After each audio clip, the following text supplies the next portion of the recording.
Satyabama Institute of Science and Technology, Chennai and Sriperumbudur. Tiruvallur வட்ட கூட்டுறவு வீட்டு வசதி சங்கத்தில் சுமார் 12 லட்சம் ரூபாய் கடன் பெற்ற பெருமாள்பட்டு பகுதியைச் சேர்ந்த சிவக்குமார் என்பவரிடம் 17,000 ரூபாய் லஞ்சம் வாங்கியதாக சங்க செயலர் ராமலிங்கம், கணக்காளர் ஏகாம்பரம் இருவரையும் லஞ்ச ஒழிப்பு போலீசார் கைது செய்தனர்.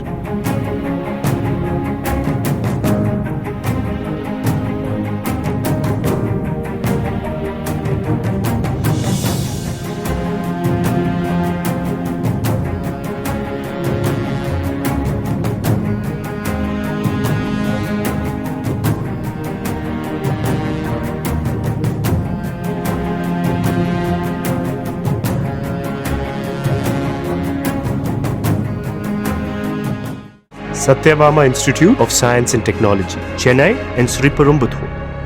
பிளே ஸ்டோர் மற்றும் ஆப் ஸ்டோரில் இருந்து பாலிமர் செயலியை QR கோடு மூலம் பதிவிறக்கம் செய்யுங்கள். செய்திகளை உடனுக்குடன் பெறுங்கள்.